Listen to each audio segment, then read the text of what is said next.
Hey there, boys and girls of the YouTube world. Today, the Duff Dog and I are going to see if we can't get a 1965 Chevrolet Bel Air back on the road for the first time in 35 years.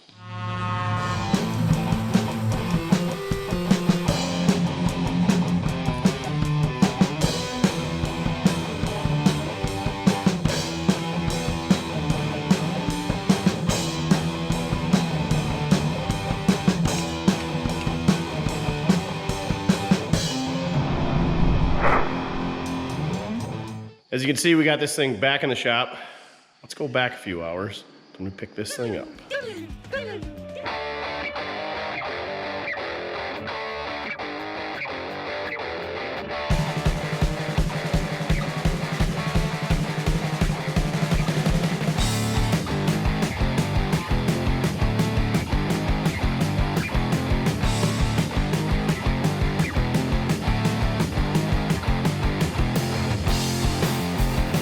Well, we got her all loaded up. Looks like it was last tagged in March of '87, so 35 years it's been off the road. That tire isn't gonna hold air for very long anyway. Looks like we had some old mill red fans. Duff, we gonna need that coil wire? Probably. What's this? Can't even read it. Sunkissed. She's in there pretty deep. Looks like look at the frog. Get the frog. Get him. Looks like the fuel tank was right on the ground. There's pretty good holes there where the wheels were. Guessing we're gonna need that trim. Oh, it's going the whole length of the car. That's a good one. That one took air. We didn't even try that one. We gave up. I wonder if that painted buff out. What do you think, Duff? Well, should we get out of here?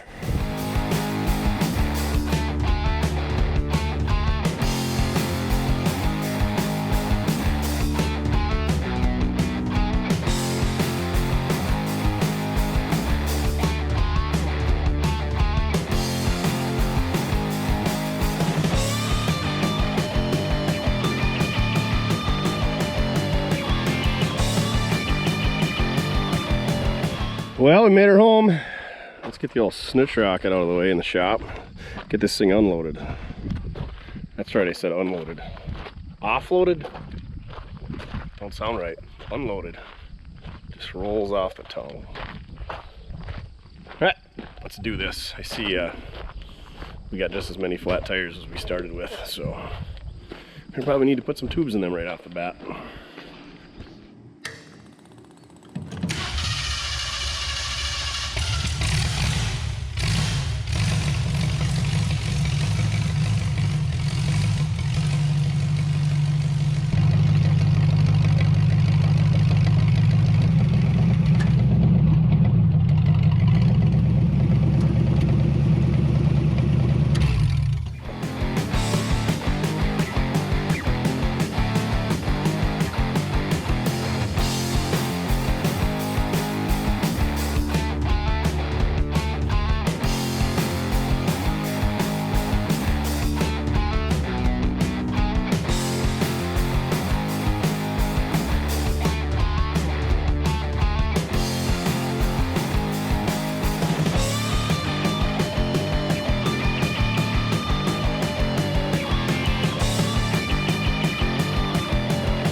Alrighty, let's see if we can get this thing unloaded and not wreck anything or kill anybody.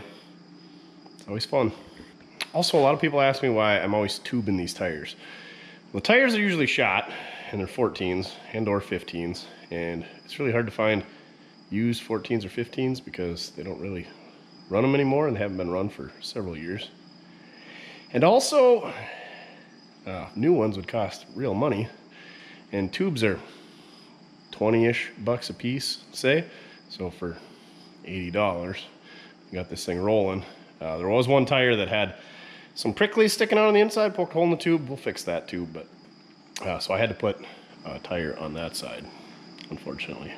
You know, it just kind of ruins the effect because it doesn't have the sweet white line out. But that's why I put tubes in there, because I can just go on Amazon and order tubes, and they're 20 bucks a piece, as opposed to tires are being $60, $70 a piece.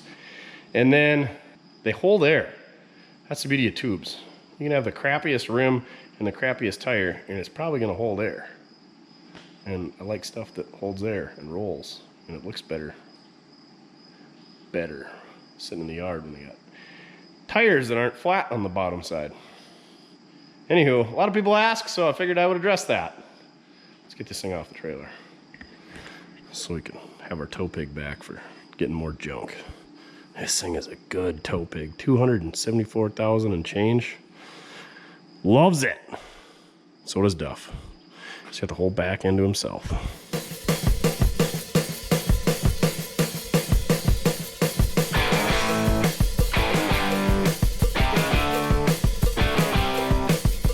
Hey, what do you say? Nobody died. Except for the battery on the winch. She's about dead. Did I tell you how much Duff loves this thing? So much love. Ready to go for a rip? Go fetch up the next one? Sounds good.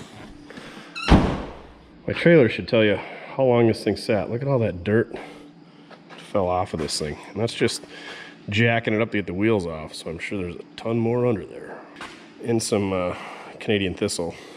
Yay for that stuff. All right, now that we got her off the trailer, let's finally take a look at this thing. So the story of this thing is, I got it from kind of a local estate. I reached out to the family. Turns out it was one of the son's cars. He said, yeah, I'll sell you that car. Problem is, last time he drove it, had a hole in the piston, so he limped her home 100 miles, and all he did was took the rocker arms off that one cylinder. So I don't have a lot of hope for this one, but I feel like it'll run. This is a 1965 Chevrolet Bel Air 4-door post. You can see the post right there. It's a 6-cylinder, 3 on the tree, in Madeira maroon, I believe is the color.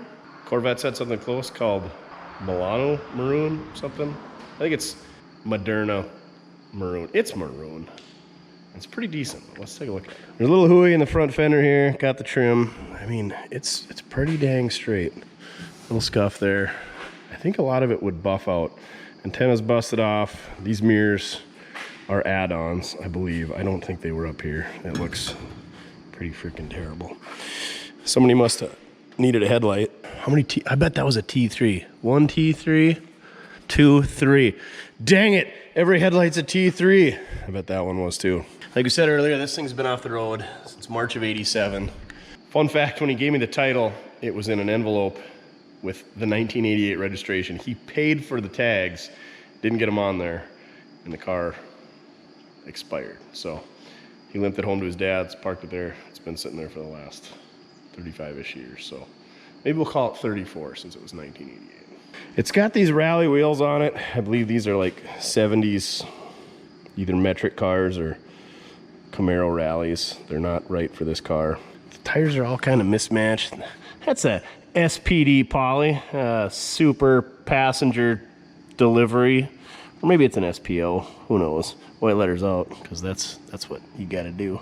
She's a co-op brand. Just a little dinger there.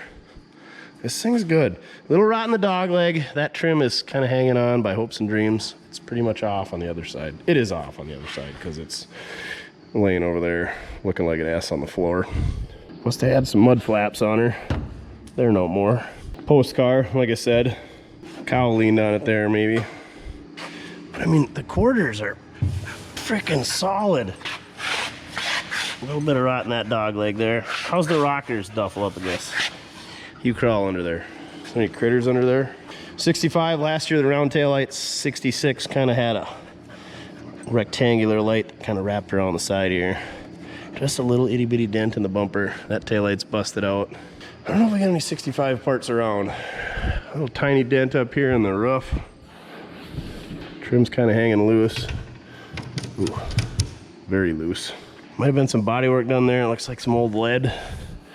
Soft dent there that'll probably come out with a plunger. Oh, little rust in that quarter, just a little. But this thing is super solid. It'd be a great start for a budget hot rod for somebody. You know, maybe you could hire that DD Speed Shop up there in Kanakistan to two-door converted if you really wanted to get crazy. You don't see many two-doors. I'm not a huge 65.6 fan. It seems like they're freaking everywhere. It seems like they're all that light blue. I know where there's like 4 of those cars in that blue, and they always got white tops. But yeah, this thing would be a dang good start to somebody. Again, a little bit more rust on the dog leg on this side, but it'd be super easy to repair. And then just a couple of pinholes at the front of the fender. This thing is probably one of the straightest, most rust-free cars we've had in a long, long time. Interior, pretty roached out. Pretty much can't get in there. There must be something in the trunk because she is really squatting back here, Dufflepugus. Check her out. Oh man, she's moused out. Well, there's an entire differential and a couple bucket seats back here. Let's get those out. It'd be real great if we could get them out that side, but I guess we're gonna have to do it on this side. Get your nose out of that mouse. Oh, you're a goon. Kind of a white two-tone and gold interior. Oh, the smell. So bad. High back buckets. Pretty similar to what's on the Snutch Rocket. Oh, it's nasty. Like I said, good project for somebody else. Having somebody with thumbs would be a lot of help getting that rear end out, wouldn't it?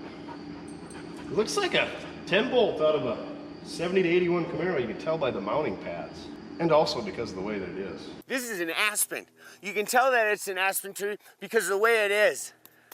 For the spring purchase, they're kind of an oddball design. I'll let you know more when I get it out. How are we going to do this? You're going to be no help, I can tell you that. Whoa! I don't think I've ever bought a car with a rear end in the back seat. Who's going to be our chiropractor sponsor of the week? Yeah, these cars are a coil spring, and this is for a leaf spring car. And usually you got like a U-bolt that goes over the rear end. 70 to 81 Camaros just have a pad that goes underneath the leaf springs, and then it's 4 bolts.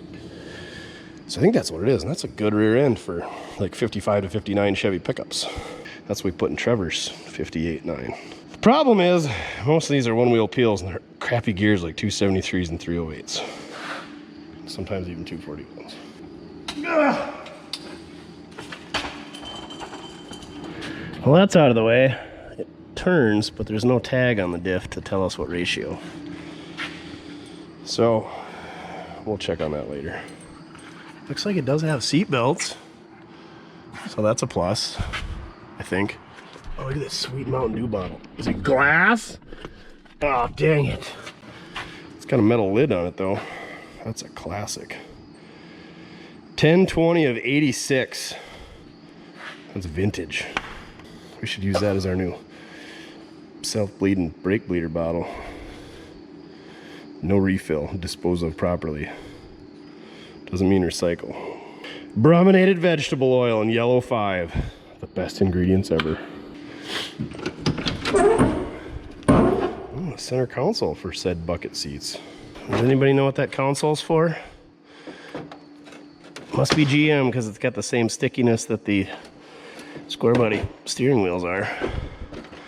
I'm guessing it's seats and the rear end and the console are all 70 to 81 Camaro. What do you think, Duff? You too concerned with all the critters that are in there? So, somebody got the radio. It looks like there's a Impala hubcap over there. It's not a 5860. Oh, look at the Christmas tree with the rainbow. Taste the rainbow. Rock the rainbow. Taste the rainbow. No tilt, no air. It's got a lighter option, that's about it. And a heater. Pretty bare bones. Like I said, 3 on the tree. Ooh, tire iron. Somebody was really getting after it though. That thing looks disappointed. Tell you what, you keep checking the inside. I'm gonna go check the back of the car, all right? Good plan. He's real good with hoods, but not so much with trunks. You gotta have a key to get them open. Oh. All right, we're gonna probably have to put some croy. Oh, there she went. Oh my word. I can see why she's squatting. Let's start going through it all. 350 Turbo Fire air cleaner. That's a saver for a 2-barrel. All right, here we go. 3 bumper jacks. But I don't know what they fit. They're probably worth something to somebody, not me. What is that, 153? It's a smaller small block flex plate. Yeah, we'll save that. About some 1971-ish Chevrolet hubcaps. Oh, we like hubcap. Adapter for said bumper jack. Miscellaneous bolts. That one tore out of a bell housing, it looks like, for the clutch pivot. That's a bad day. Another one of them Impala hubcaps like was inside. Ooh, but that's the brake drum for that rear end in there. Rochester 2G with the front inlet for the, two Rochester 2Gs, both front inlets. One's with the small base, one with the large base. The infamous 58 to 64 fan shroud. That looks like a 55-gallon drum. Somebody probably needs that. Short, small block Chevy crank pulley and matching water pump pulley and fan spacer. Coil and bracket. Alternator seized up. Clutch inspection cover. Harmonic balancer. Fuel pump. Small block Chevy points distributor. Still turns. I bet the points just need the Mortske flick. Good to go. Those are engine mount. Oh no, those are the spring pads for the Camaro rear end. Ram horn manifold. Complete small block Chevy gasket set, minus several gaskets. Oh, this ram horn's even got the alternator bracket on it. That one's got a lot of rust in it. Come on now. Later, small block Chevy cast iron manifold. Also full of rust. That tote's gonna be real heavy. Straight tube drive shaft. More hubcaps. These look like 14s. I don't recognize the year. Matching spare 14-inch rally. Guessing these are the seat belts from that Camaro. Look about that vintage. A speed handle tire iron. What a deal. Radiator with a hose on it that's not flexy. Oh, and it's got the Go Fast NOS radiator cap on it. What a deal. Ooh. This is a 3-speed overdrive. You can tell because of the way it is. 3 speeds generally have 2 shift linkages. 4 speeds generally have 3. So you got your first and second, or your reverse and first linkage, and your second and third linkage. And on a 4-speed, you got first, second, third, fourth, and then you got a third one for reverse. And I can tell this is an overdrive because it's got this overdrive shift solenoid on it. And then it's got this governor at the back end. So that all kind of works together. This governor has to get spinning so fast, and then it tells a relay on the firewall, fire this solenoid, and then you let out the gas, boom, overdrive. So basically it's a 4-speed, but well, technically it's a 6-speed because you could have 2 speeds in every range, or at least a 5-speed because you can't get it going fast enough in first gear. But that's a good piece of property. What's this one? Be a 4-speed. Come on. Big money, no whammy, no whammy. Nope, again, 3-speed. It's only got 2 linkages. Son of a biscuit. And it's full of water. Ooh. And this is why we're so good at getting stuff running, because we never throw anything away. So look at all these parts that we save to be donors for other projects. Well, that's probably gonna get scrapped, but we'll get some beer money out of it. I don't know why everything is so rusty and like how that transmission got full of water. It must have leaked around the trunk, or maybe it was full of water before they put it in there. Who knows? The rest of this stuff is probably junk. Somebody's probably screaming at the screen right now like, I need those black seat belts for my 2nd gen Camaro. Well, hit us up, mortskerepair@gmail.com. They're probably still in the trunk of this car. Oh, speaking of the trunk, I did see some daylight up here. Where was that at? Oh yeah, right there. And then I saw some back here. I thought, oh, yep, right there. So the floor is a little soft, but floors are, anybody can replace floors. Just screw some stop signs over it. Good to go. Nobody will ever see it. Did you find any noteworthy components inside the car, Duff? Oh, did you roll in something? Dang it. On plus side, we do have the key, so that'll be handy later on. Guy that I got it from said it was his grandfather's car. So I don't know if his grandfather bought it new or what the story is there. But it'd been in the family a while. Why is it always blown out in the headliner right above my melon? Dang it. It's got the mirror for checking your beauty. It's got a spare mirror. That one did not fall off the windshield because that one's still up. Let's check the glove box. Is it locked? We do have a key. Oh. Jesus is taking the wheel on this one, so that is good. Ew. Anything good? Electrical tape. Most turds. Oh, that's why they took the radio out. It had a cassette deck. Nothing really noteworthy in here. An Irwin USA stubby flat screwdriver. Tylenol's gone. Map, the country kitchen. Minneapolis, Minnesota. All right. Oh, there it is. Clayton Miller. It's 1965 owner protection plan. So I'm guessing Clayton bought this thing brand frickin' new. So yeah, this was a one family owned car. Clayton, we got a name for it. Oh man, check this out. Here's the factory radio instruction sheet for this thing. 2/18 of 64 she was printed. I'm guessing it wasn't the factory radio that they had in it. There's the instructions for installing the antenna. Again, 2/24/64, that was printed. It's pretty awesome. Must not have ordered it with a radio. They put the add-on one in. There it is, the original Protecto plate with Clayton Miller's name on it. Delivery date of May 15th, 1965 to Tony Hip Chevrolet, Foreman, North Dakota. Signed by Antone Hip. He was the owner of that. That's pretty freaking neat. I've never had a car that was sold in my hometown that had the Protecto plate anyway, so that's pretty cool.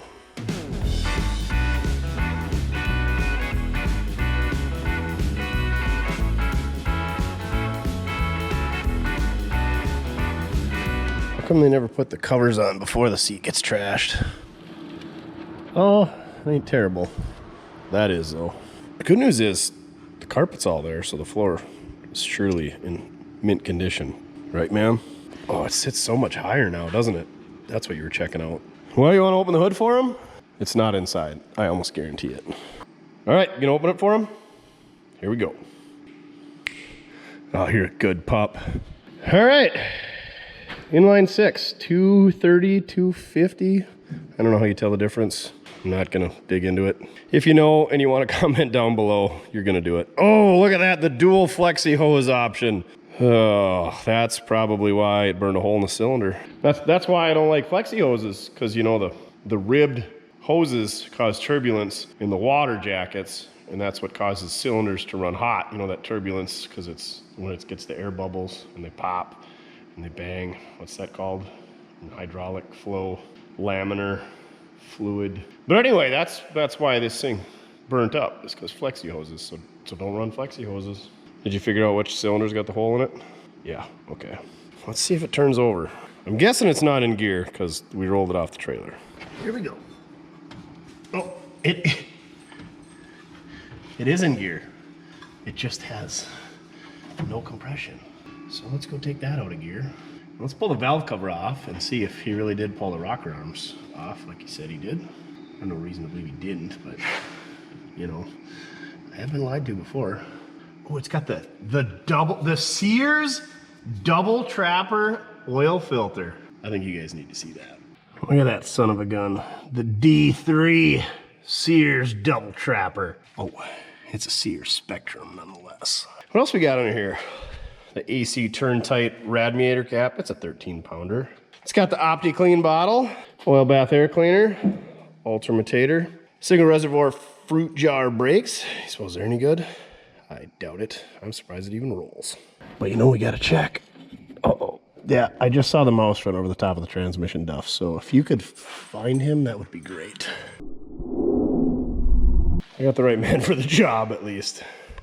Where's that mouse at, Duff? Is that aluminum bell housing? What a deal. Okay, Duff's on mouse patrol. I'm gonna get that reservoir cap off because we are super concerned about brakes at this point, right? It's a manual. What are the brakes for? Oh my gosh, it's moist. You ever been to Mortske Grove? Ooh, it's not brake fluid at the bottom though. I'll just put that back, pretend like we didn't see anything. Better get the air cleaner off so we can give her the hot sauce when we get to that point. I've never seen one with a spacer, and it's aluminum. How neat is that? How neat is that? As always, I can't find the plug-in, but it is a hybrid. Oh, here it is. Where you at? Where did they fish that son of a biscuit through? Anyway, it's got the inline block heater. Don't wiggle it too much or it'll leak. Coolant? Nope. Jimmy, check the dipstick. Apparently they lost the dipstick at one point, so they have a wire holding it on because they were checking it quite frequently. She's right at the ad mark. Perfect. That's operating range. I have yet to see a dipstick wired in place. Maybe it had so much blow by that it would shoot it out. Number 9 wire nonetheless. Quick Dick McDick would be proud. This is Quick Dick McDick reminding you, a man will never get tired of pulling on his number 9 wire. The battery tray isn't even all rotten. That's a big old chunk of coon poopy right there. We call them Boeing bombs. I suppose we better pull that valve cover off and see what the rocker arms is doing. Oh, I gotta take it out of gear too, before I forget.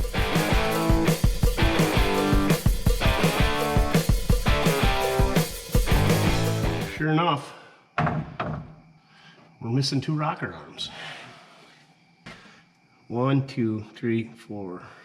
No, 1, 2, 3, 4. Oh, looks like he didn't have a plug wire on her either. Okay, so there we have it. Let's take a look. See what that number 4 cylinder looks like. All right, let's ram this schlong real deep down in the hole. See what we can find. Oh my! Yep, there it is. There. I gotta find the hole. That's what she said. Story of the schlong's life. Look at that. Yeah, there's your problem right there. Whoopsies. There's a better view of it. Tech tip of the day, don't give your inline 6 a 200 horse shot of NOS. Okay, so if somebody needs a 230, 250 to put a piston in, I got a deal for you.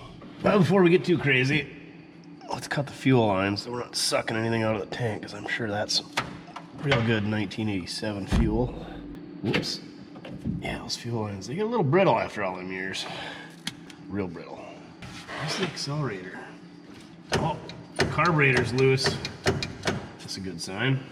Somebody's rounded out the fitting going into the carburetor because, you know, didn't use a line wrench, and then probably screwed up the line because they didn't use 2 wrenches.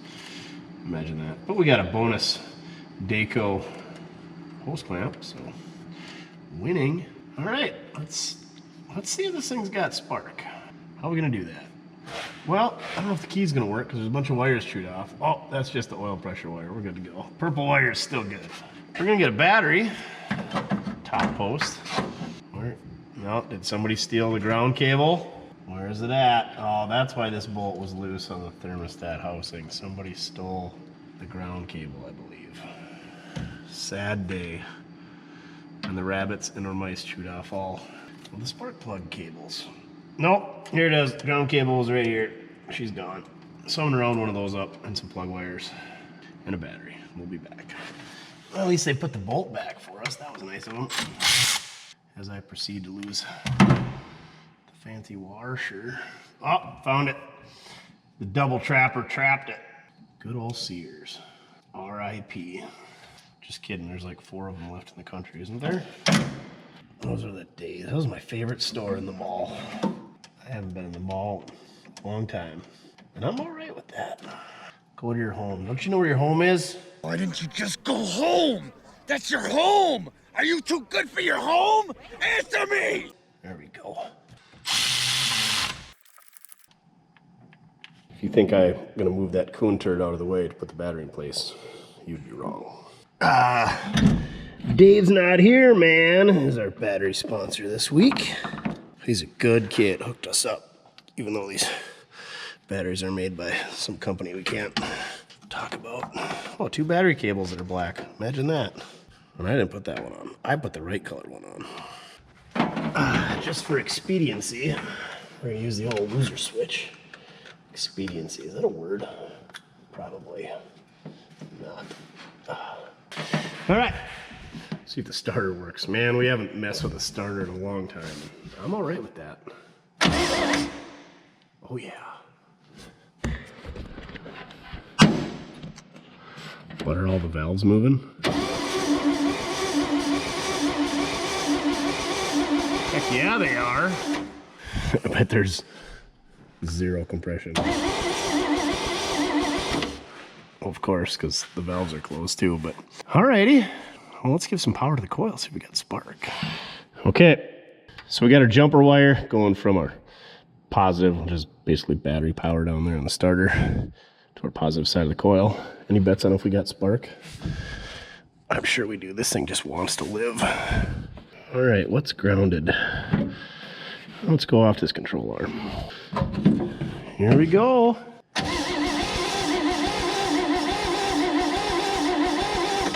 Nothing? Come on now. Guess we're gonna have to give them the old Mortske flick. Oh, this one doesn't have the sweet bail clips. We got to actually use a screwdriver and take it apart. Why is that so tight? Dang. Dang. Son of a biscuit. Don't strip out, because that would really not. Okay, car's rolling. Good thing there's a bunch of crap back there to run into. No, don't strip. Things you can say to your car, but not your girlfriend. I'm gonna round that off if I keep after it. Maybe I'll get a different screwdriver. I mean, when all else fails, just grab a snap-on screwdriver. That'll fix it, right? Get yourself a $48 screwdriver. Oh, yeah! Those Snap-on tools are totally worth it. Are they from Wisconsin? Kenosha? Is that where? I don't know. It doesn't say on here. It says don't use as a pry bar as a chisel. Well, come on. You pay $48 for a screwdriver. You should be able to use it for whatever you want.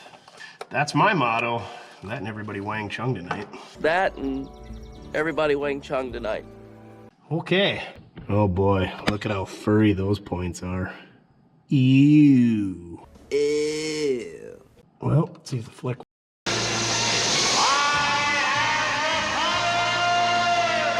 Ow! Let's unhook this coil wire. I know you people enjoy that. Way too much.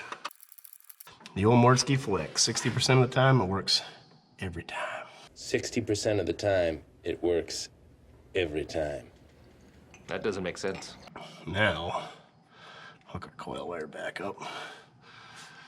And we're not gonna get electrocuted this time. Here we go.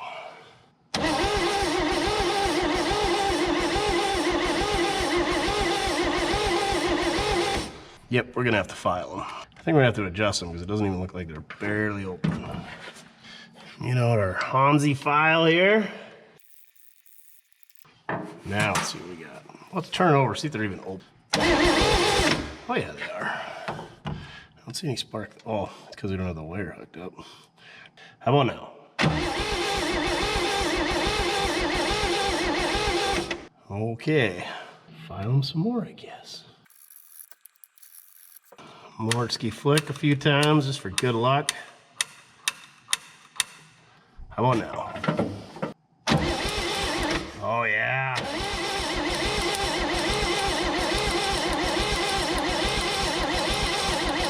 I have created fire! Look what I have created! I have made fire! All right, let's check out our cap, see how bad that, oh boy. Big old fur burger in there. Get that out of there. The rest of it looks pretty good. Put that back together, put some wires on it. Look at that, even taped up the number 4 spot on the distributors. Keep stuff from getting in there. Or fire from getting out or something. I don't know. Anywho, that's going back on. Okay. So, I'm pretty sure this is 1. Let's double check. 1, 5, 3. Yep. Remember, 6 cylinders. 1, 5, 3, 6, 2, 4. 15's too young, 36 too old, 24 is just right. We need to get like a chant of 3rd graders screaming 1, 5, 3, 6, 2, 4 to add to the video clips. That'd be cool. So if somebody's a 3rd grade teacher watching this could get their kids to chant that, send it to us. We don't have to have it on video, just the audio. I don't know. Maybe I'm silly. Yes, I'm silly. Plug wire time. 1.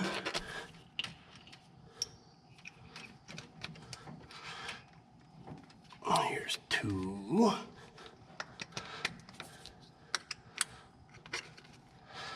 3.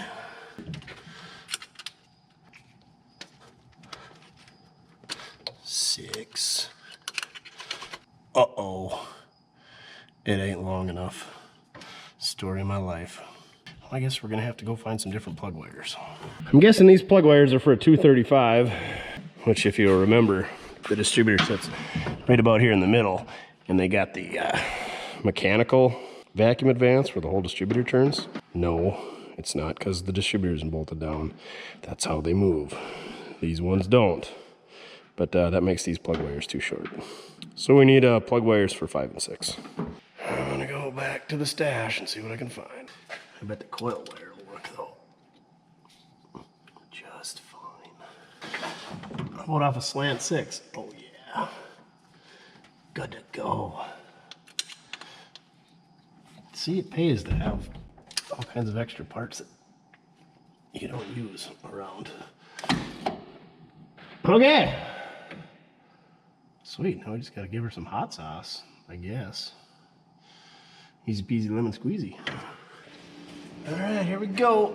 A little drinky poo for you. I don't know which one of these fills the bowl, but one's good, lots better. Purple drank. Coil's hooked up. Let's do this. Slingshot, engage. Slingshot engaged. Maybe we should take that air completer completely. What's holding you on? Hopes and dreams?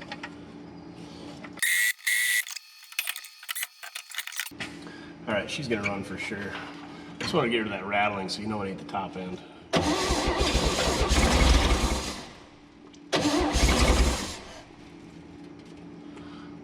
I can hear the mouse poop rolling around in the hood above my head, and I don't like it.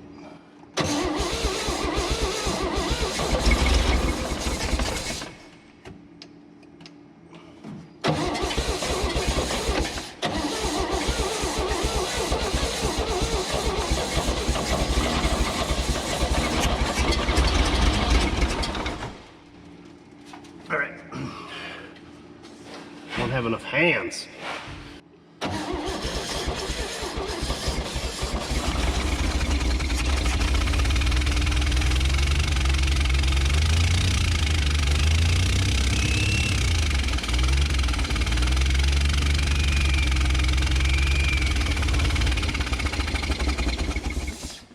We'll put that spark plug in so it doesn't sound like an airplane. See if that quiets her down a bit.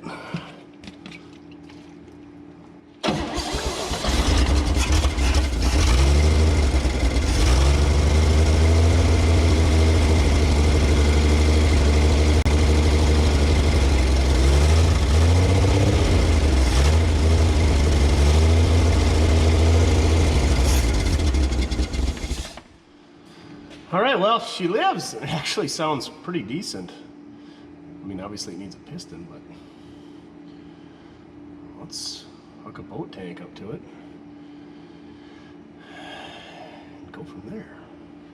But the thing is, all our marine tanks are being occupied right now. One's in the snutch cart, and we're definitely not taking that thing apart. And the other one's in the Nomad wagon, which conveniently the Bendix went out on the starter. You know, I was talking about starters earlier. Sure enough, that one went out. Might be the mouse house that's in the flex plate inspection area, so that didn't help. Anyway, I'm not gonna go out in the dark and pull that out. We'll do that in the morning. Capiche? Capiche. Wonder how many mice are gonna be running around here all night. Maybe we need a shop cat. All right, I'm gonna have a sandwich. Celebrate our victory getting this thing running. See you tomorrow. Well, what kind of sandwich are we gonna have? What do we got, Duff? Where are you at? Somewhere on mouse patrol. Oh my gosh. Oh, we're gonna have a mango tango. These are pretty delicious. All right, another one brought back to life after 35 years. See you tomorrow. Unless I find a bunch of ambition in the bottom of this can and decide to figure out our tank scenario. I suppose we could check to see if the tank's any good that's in it. I'm sure it's fine. Just like the family of mice that are living in this thing currently. Yeah, great. Real excited about that. I think we need a boat tank sponsor. So if anybody's got some connections with Tempo or some company that has boat tanks by the pallet, hit us up, mortskerepair@gmail.com. Did I tell you we got a new shop? Yeah, you can go check the videos out on it on More Mortske Repair. What do we do? Oh, Iola swap meet. That was the last video on there. Been doing all kinds of cool stuff on the second channel. Swap meets, auctions, you name it. The Astrovan shenanigans is still being delayed. We'll get that on there one of these days. What do you think, Duff? We can go for a rip in this thing tomorrow? Yeah. She's close. See you tomorrow. Well, you know, we just couldn't shut her down for the night. That thing is full of critters. So we had to stick it outside because we don't need no critters living in here. Duff's one critter too many. But we're getting everything put away and categorized for future reference. And what would you know? You see the width here? Yeah, that means it's not good. The thinner that surface is between there and there, the higher the gear ratio. And it's 12 teeth on the pinion, 37 on the ring gear. So she's a 308 and it's date coded 3 of 71. So I'm guessing it's out of a 71 Camaro. 308, not the worst gears, but I've been a lot coded was like some 373s or 410s and a limited slip. And I guess I never checked that, but oh yeah, she's just your plain Jane old boring open. Wah, wah, wah. Okay, now we're really quitting for the night, aren't we, Duff? Yeah. Put that cover back on, label what it is. Stuff her in the pile. 10 seconds later. Just kidding. So I measured the width of this axle, and how you measure rear end width is not backing plate to backing plate. Don't stop doing that. That's the lazy man way in the junkyard. You measure from wheel mounting surface to wheel mounting surface. And this is 60 1/4 inches. 70 to 81 Camaro is 62 1/2. So I looked on this fancy little chart you can find online that says rear axle width. And it says that 60 1/4 is Novas. 68 to 79, 76, something like that. So she's a 71 Nova, 16 1/4, 308s. File that away, Duff. Okay, I swear we are done for the night. DUN.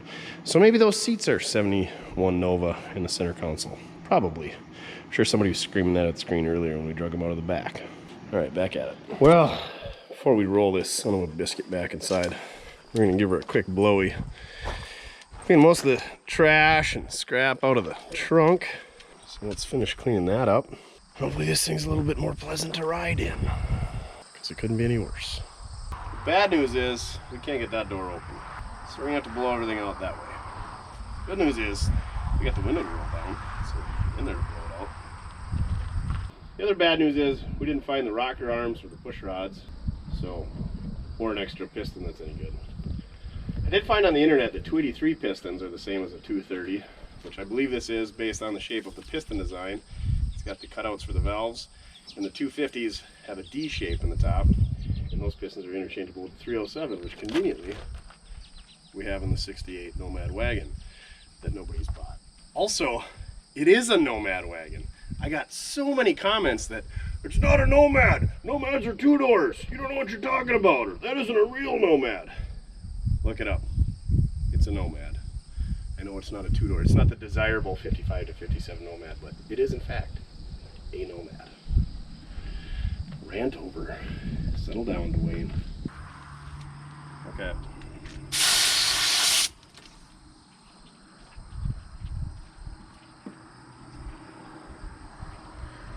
What a strange dog.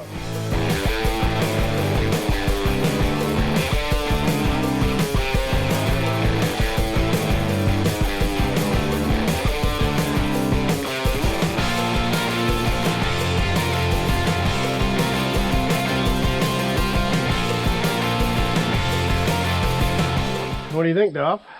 She's a bit cleaner in there, huh? Need to polish out the door jambs, but we got most of it out of there. Most importantly, we got that nasty headliner out of there dangling on our head. Does this latch? Oh yeah. Perfect. Took the floor mat out of the trunk, threw it away. She's pretty brittle. Yeah, floors. I mean, it's soft, but it's there. So that's good. And it's funny, it was sitting this direction and everything's soft on this side, so strange. Be easy enough to patch if you really wanted to. Tech tip of the day, if you want to know what color your car was originally, just shine up a spot like that and that'll show you. You can do it in the door jambs too, but trunks are easier to get at. You can stand up. There's a big surface as opposed to a small surface. You get the point. They don't care, do they, Duff? No. Oh, there's a Hui right there too. Forgot about that one. Oh man, and the emblem's busted. Son of a biscuit. Well, let's get this thing rolled back inside. See if we can't take it for a rip ski, huh, Duff? Yeah, there's a lot of smells in there. What's in there? Who knows? All right, let's get her back inside. Well, we got her shoved back in here. Got her boat tank hooked up. Electric fuel pump hooked up. No leaks. Do we have accelerator pumpage? Be very, very quiet. Be very, very quiet. I'm hunting rabbits. Oh yeah. Sweet. So, if we hook up a coil wire, this thing should light right off. Should be in neutral because I pushed it in. Always good to test that. You don't want to run your camera over. Is it in gear? I don't think so. Just kidding. It's in gear. Hooking up our coil wire. Little sparkage, that's good. Loser switch over there. Slingshot engaged. Slingshot engaged.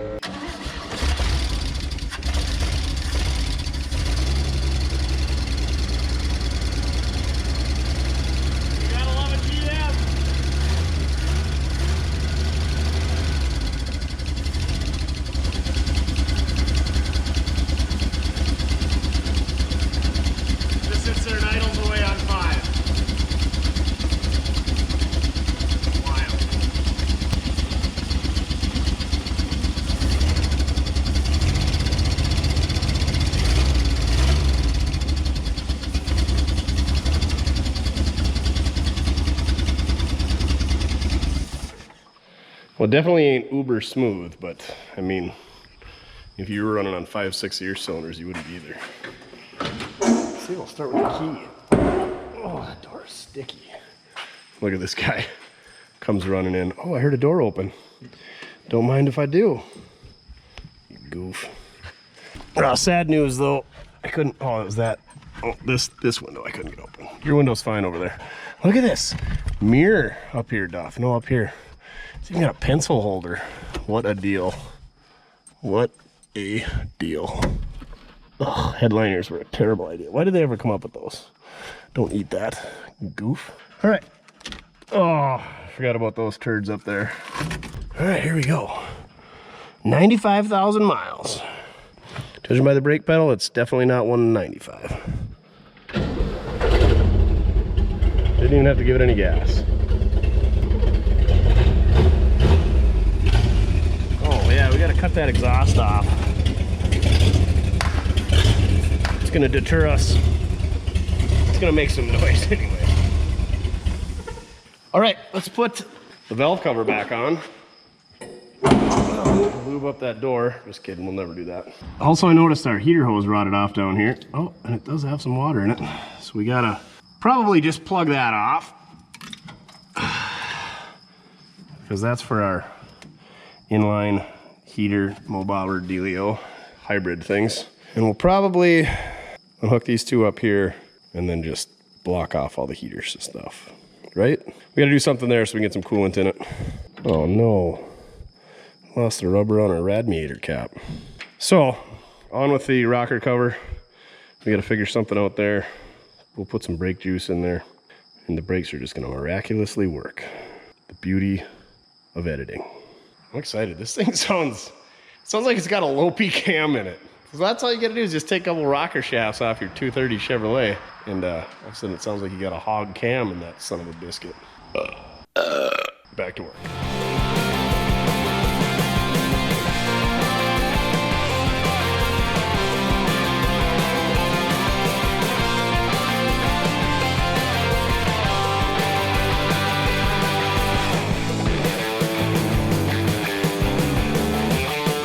Well, we have reached a new level of west of 281, maybe even West River.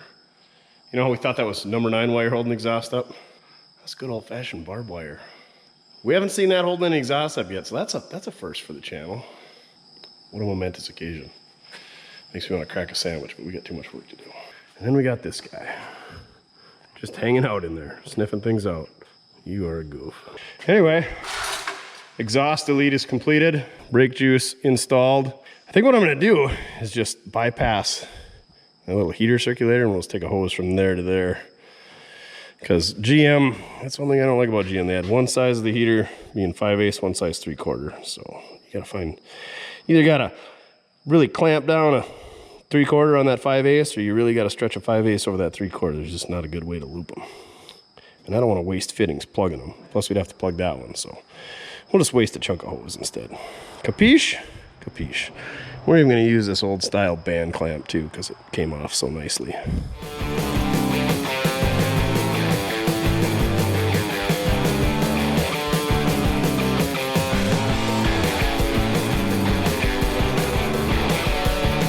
Valve cover's back on, PCV's hooked up.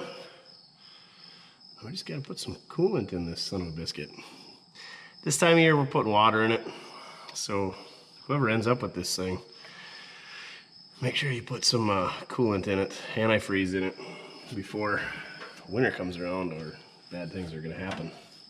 Or somebody down south real warm owns it. So Mickelson was over here today, Mickelson Racing Channel, check it out, even though he's taking a little break from the YouTube right now.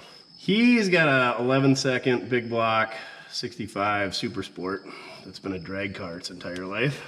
He likes 65s, unfortunately, so he came and checked this thing out. I said, this thing's pretty decent. So he came and looked at it. He said, yeah, it ain't bad. I said, but it needs an engine, or at least a piston. And a few weeks ago, I sent him an Instagram post from Chevaholic over in Wisconsin. Go check that channel out if you haven't.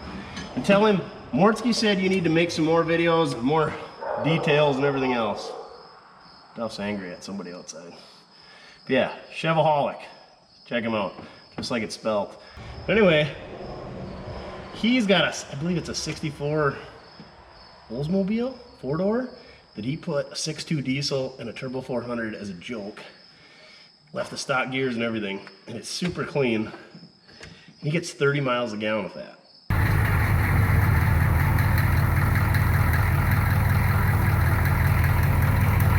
And Mickelson is like the king of cheap, kind of. And he's like, man, the thing needs an engine. I've got a 5.7 diesel back here, don't know anything about it. So he's got a wild harebrained idea to get this car from me in that 5.7, because neither of them I really attached to. Put it together and get 30 miles a gallon because he loves being cheap, so he could be cheap on fuel, and he loves 65s, and he could make some content, so it'd be all right for his YouTube channel, or maybe it'll be on mine, I don't know, since he's helping us edit on the second channel, Mortske Repair. Check it out if you haven't. Go say hi to Mickelson on there because he's doing most of the editing. Anywho, yeah. So what do you guys think? A 5.7 and/or a 6.2 diesel in this thing, pull some sweet mileage, roll some coal. Terrible idea? Yes, no? 6.2s are a love-hate relationship. Just GM diesels in general, the 5.7s and 6.2s. Some people absolutely love them. Not very many. There's a couple. And then a lot of people absolutely despise them. I always kind of despise them, but I'm kind of leaning towards them now. Mojo's got one. Runs great. He pulls way better mileage than a gasser square body, and he doesn't have any issues with it. So, yeah. I'm gonna go patch my knuckles up while you guys ponder on if we should let Mickelson put a diesel in this thing. Yeah, everybody say 5.9 Cummins, but those things cost real money. We could probably pick up a 6.2 or a 5.7 on the cheap. As a matter of fact, I know where there's some other 5.7s at if that one's no good. Okay, get some coolant. As you can see, we got the radiator topped off by the water all over everywhere because I can't fill anything without spilling. And the way we did that was we couldn't get it to take much water, so we pulled this heater hose off. It was vapor locked, hydro locked. Anyway, a bunch of air in there, so we pulled that hose off until fluid ran out there, and then I held it up here so it got up to that point, so we know she's good and full. Our fuel tank is in a perfectly good spot, you know, nothing bad could happen there, plus there's spark flying around and a starter and who knows what else. I'm in danger. Our brakes, let's just say let's not even talk about them. But while I was under there, you could see just how far up the dirt was. It was over the top of the bottom ball joint and up to the cross member and in that cross member. So this thing was sitting dang near a foot into the ground. The wheels anyway. But here's the deal. I just got a message from Pookie and they're combining wheat over there. Problem is there's a lot of water and corn in between us and them, so we got to take the scenic route, but I'll see if we can make it over and see what Pookie's got going on. You down with that, Duff? Wanna go for a ride? He's like, I just want to get in that car and find whatever's making that smell. Okay, let's do it. We don't need no air cleaner where we're going. It can't be that dusty. What are we gonna do? Score a cylinder? That'll go good with the piston with a hole in it. What causes a hole in a piston anyway? I didn't see a nitrous bottle, so. Well, Clayton wasn't giving her the NOS 200 horse shot. All right, let's get on the road. Burning daylight, boys. You gonna ride back there? Like the smells back there better or what? Gonna be like driving Miss Daisy? To the opera, James. All right, suit yourself. People want to see you on camera though, so you might have to get up front. That's part of the deal with your contract. Everyone wants to see you. They don't want to see me. They want to see Duff. Yeah, because he's the goodest boy, ain't you? Yeah. Well, boss? Oh, this spring in this seat is poking my back. I did drive it ahead to right here, and the clutch works, but there's a nasty vibration. So I don't know what the deal is. But it runs good. Hopefully the mechanical pump works. It just pops right off. It's the beauty of a manual. They just work. Sometimes the clutch disc will stick to the flat. Oh my gosh, this seat is so bad. It's not even that loud. It's in my mustache. How many laps we got to do around the yard before we say it's good enough? It's definitely not smooth. And there's stuff falling out of the headliner on my arms. And probably in my ears. We shall spin them on 5. Oh, the mirror just fell out. The glass fell out of the mirror. We should probably pick that up. Let me get that since you don't have any thumbs. That's how much raw acceleration this son of a biscuit has. Is it blew the lens right out of the mirror.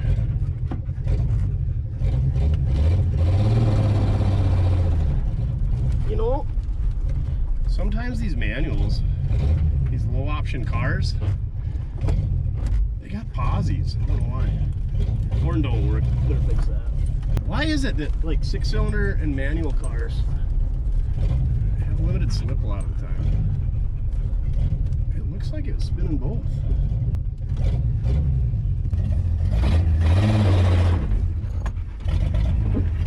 It's spinning my side.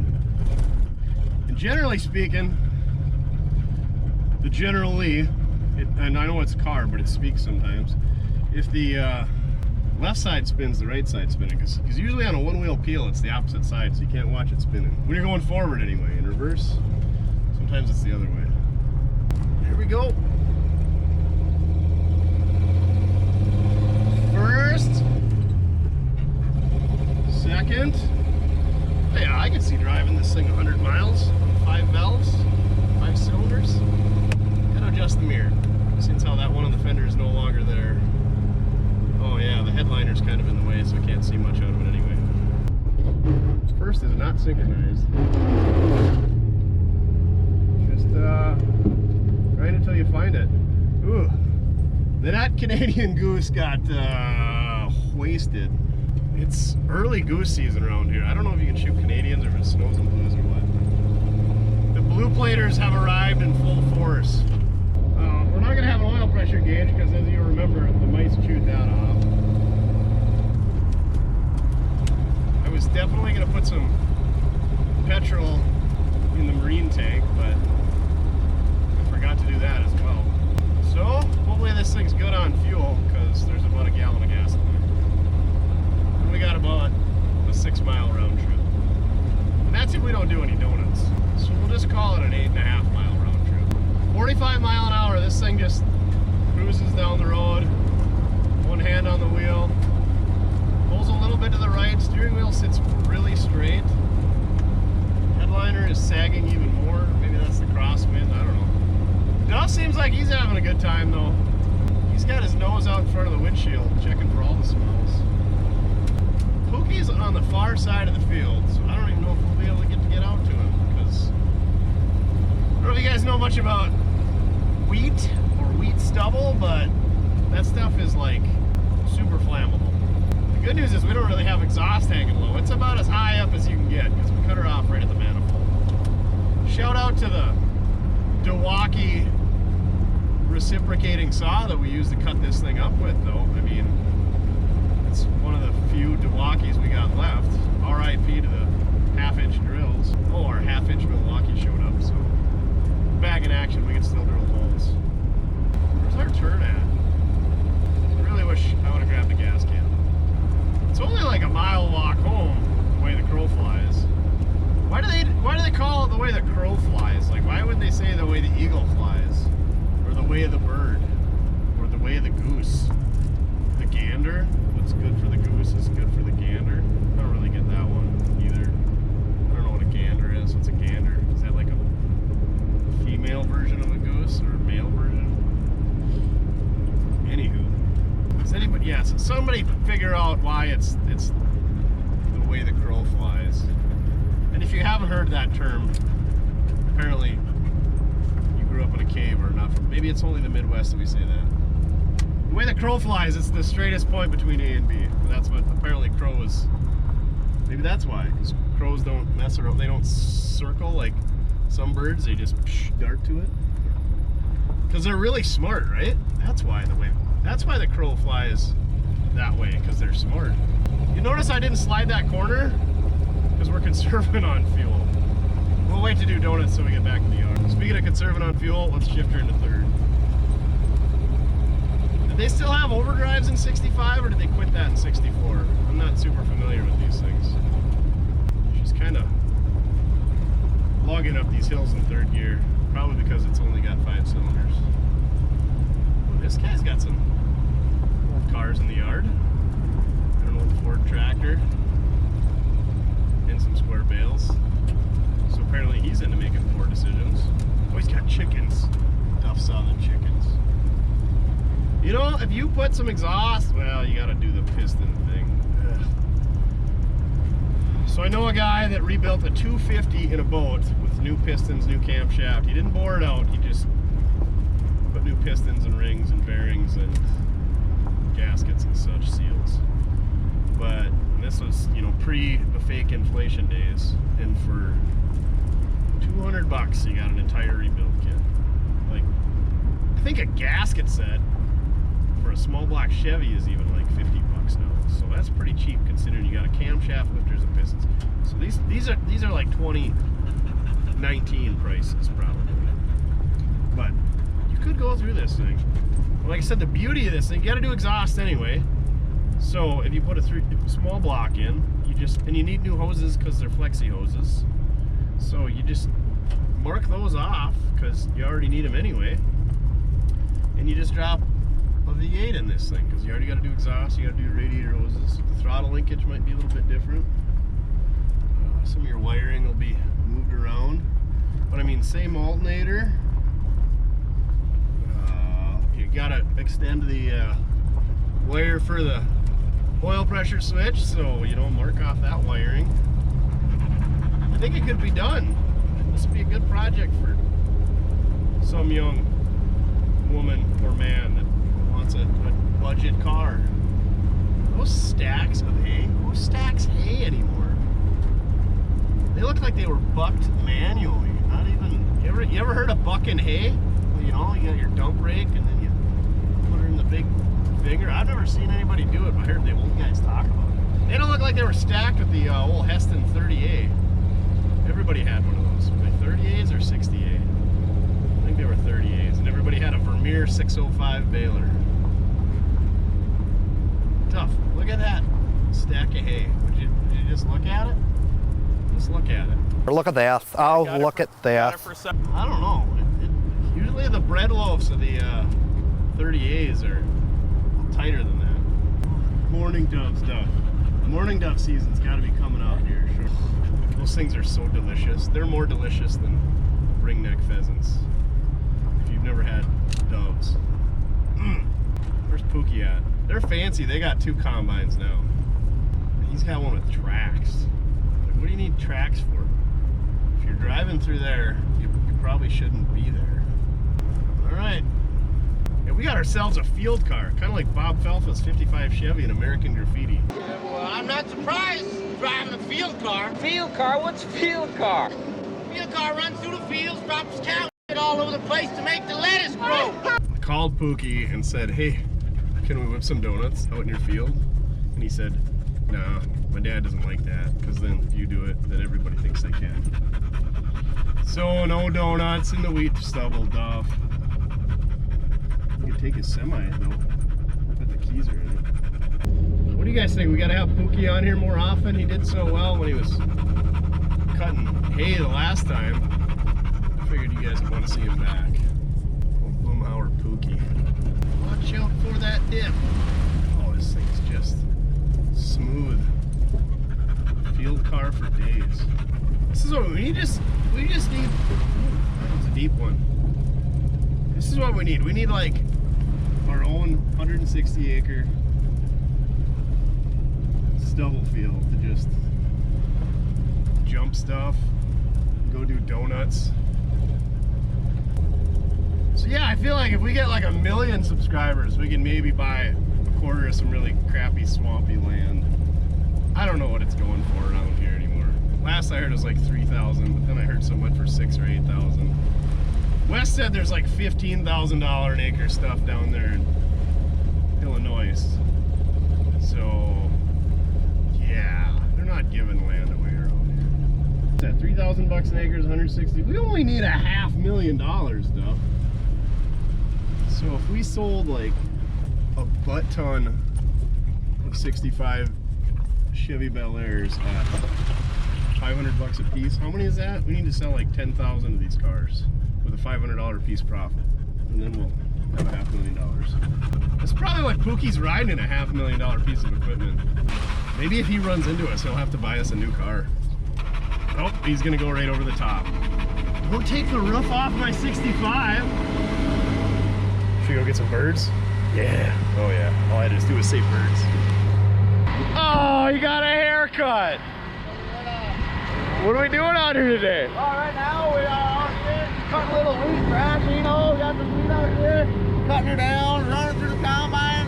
Combine takes her in, spits her out, and comes out the other rocket, you know, it's just... And that's what comes out? No, it comes out the butt end. That's not the good stuff? Yeah, good stuff. Look at all this.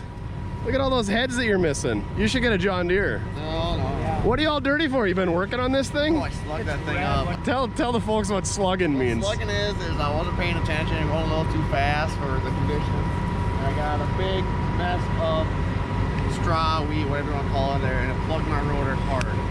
Don't the weeds do that too? No, they do, but... Well, we don't have weeds. No, we got lots of weeds out here. Look at that. It's even got a brake light that works. What? Hey. That's all you need. This thing is a nice field car. It really is. Just test her out. How many feet ahead are we getting here? 40? This is a 45. 45, ooh. That's a lot. Let me guess. The old man's only got a 40. Yeah. What's that beeping? Oh, you can play video games over there? Oh, one brake has no fluid in it, so it keeps telling me I have... Oh, you're skipping over there. That's fine. You're skipping over here too. Just take me to the... Isn't that car just glorious sitting over there? It really is. Like, I feel like I should buy it from you and just drive it forever. Take my kids to daycare in it. Yeah, it's a great field car. It's a great everyday car. Like, yeah, I would trust it going to like Chicago. Perfect family car over there.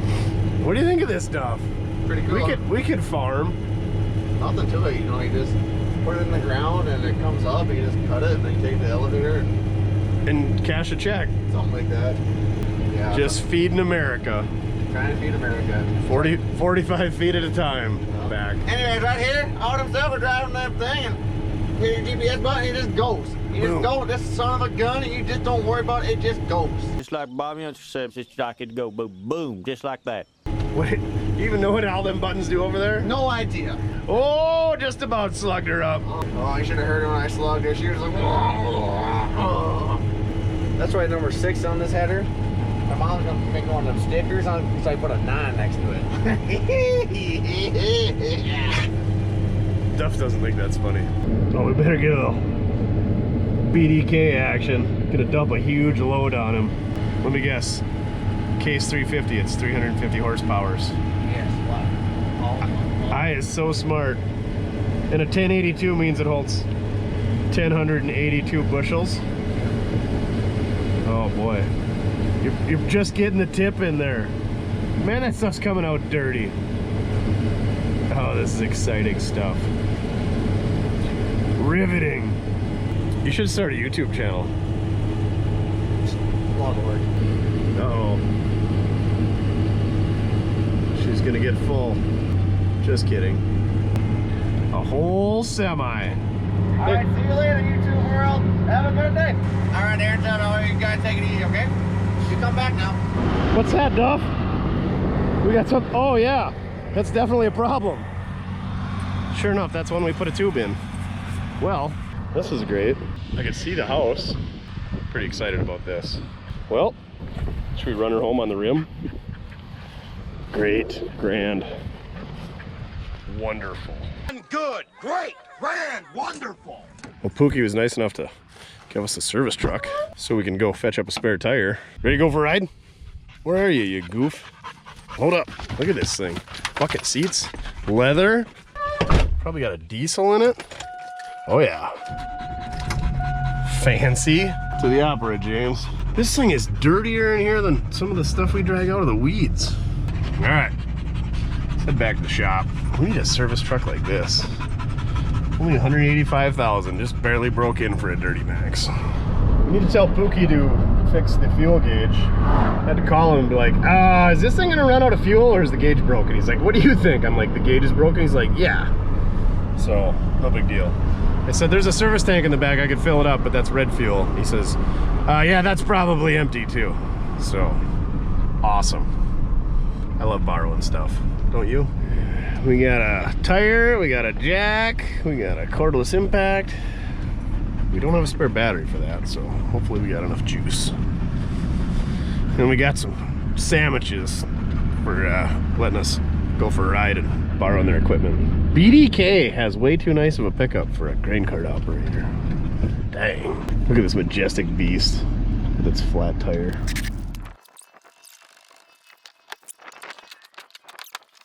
Can you fit the wheel and tire of your car through the back window? I bet not. Of course, couldn't get the trunk open now. So, wanted to put the jack back there. Turns out I didn't have any tools to take the handle off, but you got all kinds of room in the back seat, right, Duff? Right. Well, let's go get a sandwich to our thirsty combiner. Well, we got about 15 minutes of daylight. I'm guessing we don't have headlights, but I pulled the switch on just for S's and G's. So we better make this happen. Usually it's bean stubble that's hard on tires, not wheat stubble. There's second. We're motoring across the field here. Hitting all these bumps and the mouse turds are falling out of the ceiling. Oh, he's just wrapping up that piece. We'll time it just right. He doesn't even have to shut her down. These guys like the lattes, so get them a couple of them. There you go. One refreshed combiner. He's not gonna be parched. He even said sweet ride. Pookie's old man, he's got good taste. Can we get over to that side? Nope. See if we can't run one over to Pookie, but it's kind of on an island over there. We'll get her figured out. We have to go through the rhubarb.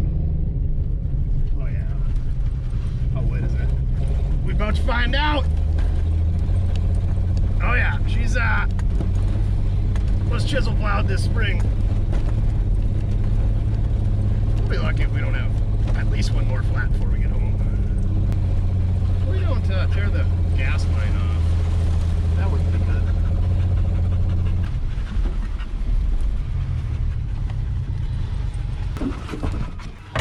We got Pookie refreshed.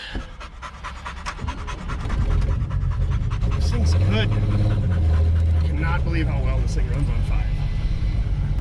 Where can we get both down and up the ditch at? We might as well get stuck yet tonight too, huh?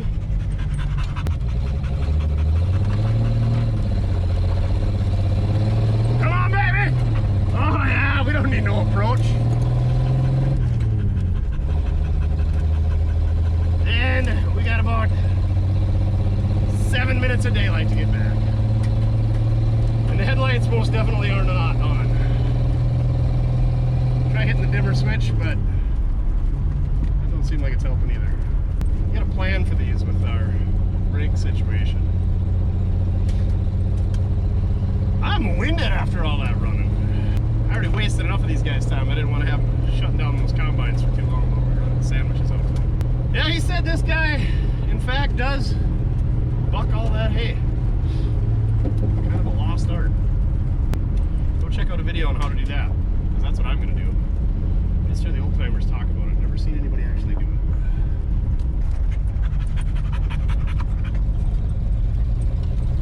Alright. Only 3 more miles to go. This thing runs better on 5 than a lot of our stuff does on 8. How sad is that? I hope somebody gets this car back to where it needs to be, on the road, enjoying it. I know it's a 4-door, and it's got a little rot. This thing is super solid. It's pretty dang straight. We got the paperwork for it. This car deserves to be enjoyed, be back on the road. So, it's just one step closer. We rescued another one. Saved it from going to the scrappers. They said their kid was going to haul them out for scrap this summer, but never got around to it. So, late in here, you dodged a bullet. Hantavirus tastes terrible today. Yeah, the electric fuel pump isn't running. When you turn the key on, you didn't hear it. So, the old mechanical fuel pump is even doing its job. You might be able to clean up that tank. We didn't ever stick the old analoscope in there. Well, in that application, it's the analoscope. The schlong. We got her down the throat hole of the number 4 cylinder and found out there's definitely a hole in that piston. But that's what we should do. Get this thing roadworthy and just leave it running on 5 and see what kind of economy it gets. And then fix the piston and see. We could do some 0 to 60 times on 5 and then on 6. And then what the fuel economy does. Because I feel like like it can't be that good on 5. I can't believe how much power this thing has. For being a little 230, and then you take a sixth of that away, so that's like 195 cubic inches is all this thing is. Not bad at all. Heck, let's put brakes on it, just run it. But we can make it to Denver. What do you think, Duff? Wanna go to Denver? See if John Denver was full of crap about them Rocky Mountains being rocky? Worst case scenario, we just throw a mini bike in the back and ride that to Aspen. Got room for one more if you still want to go to Aspen. This thing fails on us. Duff, you're just getting after it over there. Just giving that wing window a big old hug. Ears flapping in the wind.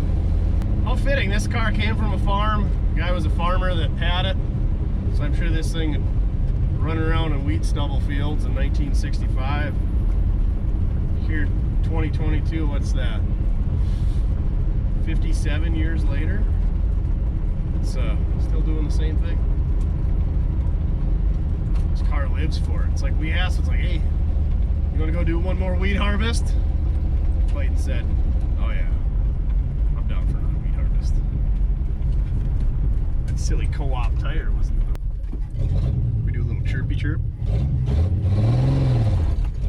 No, she just wants to hook up and go.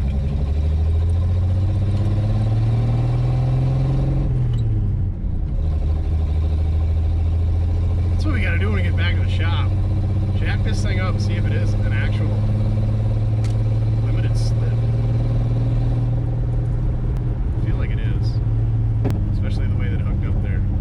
Oh yeah, before I left, Pookie's like, okay, you can just do one donut quick out there, but not a bunch of them. Don't let Dad see you. I was like, nah, we'll wait till we get home to do it. Maybe that's why I wanted to hook up and go, because we got a 1/2-inch impact, 3-ton floor jack, and a spare tire back here. Well, Duff, hang on. Let's see if she'll do a donut. Oh yeah.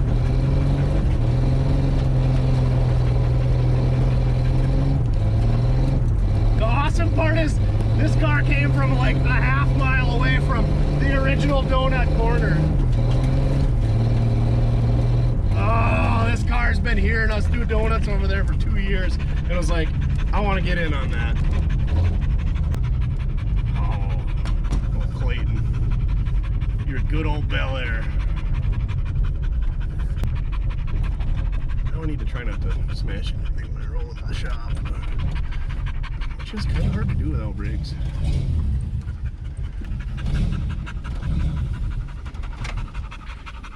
Didn't even diesel when I shut her off.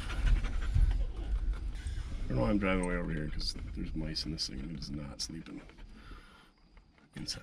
What do you think, Duff? Is that fun? Is that a good ride? Oh yeah, you like when we go in the field and chase birds, don't you? That silly brake light likes to stay on. Must be because the pedal needs adjusted, the brake switch needs adjusted. That's probably what it is, right, Duff? He says, I ain't done hunting yet. Look at all the dirt that fell out from underneath that thing. That was just from rolling it in and driving it ahead. I bet there's more under there from driving in that field now. They spin opposite directions, so no limited slip in Clayton here. And sorry to bash co-op. This was a good year. Tech tip of the day, tubes don't always hold air. They hold air. That's the beauty of tubes. You can have the crappiest rim and the crappiest tire, and it's probably gonna hold air. Might have something to do with that thing kind of wanted to take its own shape that it's been sitting in for the last 35 years. So yeah, and the fact that the tread pretty much let loose. That might have happened after we started driving it. Who knows? Anyway, the tube only had one little pinhole, so we'll patch it. But we are definitely not putting that tire back on there. We'll have to scrounge up another 14 to put on that sweet rally rim. They come with the car if you're interested. Well, there you have it, boys and girls. We got a 1965 Chevrolet Bel Air back on the road for the first time in 35 years. That's right, this car was parked, left for dead on 5 cylinders. We got her going. We did another wheat run with it. We did some donuts. This thing needs to find a new home, a new owner. Mickelson, let us know if you're gonna take this thing. If not, check down below, price and availability. I'd really like to see a young boy or girl get this thing and maybe make it their first hot rod, and drop a V8 in it, or maybe learn how to put pistons in a 230. That paint might just buff out. We might have to do that. We might have to clean up a little spot just so you got to do the whole rest of the car. But I think this paint would buff out. You can take a lot of that oxidization out of there. Anyway, all that hard work swapping that tire, watching them farmers work. I need a sandwich. Wibby, tasteful modern loggers. If anybody from Colorado is coming this way, I should load up the back of your sedan, car, semi, pickup truck, motorcycle, whatever you got. Bring us some of these bad boys. Light Shine Rattler. It is amazing, especially on a warm day like this. What a gorgeous night. What a gorgeous car. It'll look really great in your driveway. All right. Thank you very much for watching. Check out our other videos. Check out our merch. There's a link down below. Like, comment, share, subscribe, all that good stuff. I appreciate every one of you. Remember, doesn't matter how you get it done, as long as you're having fun. When you get an old car running like this, get to go for the first ride in 35 years and run her out to the field and do some work, even if you got to fix a tire. That's a good time. All right. See you next time.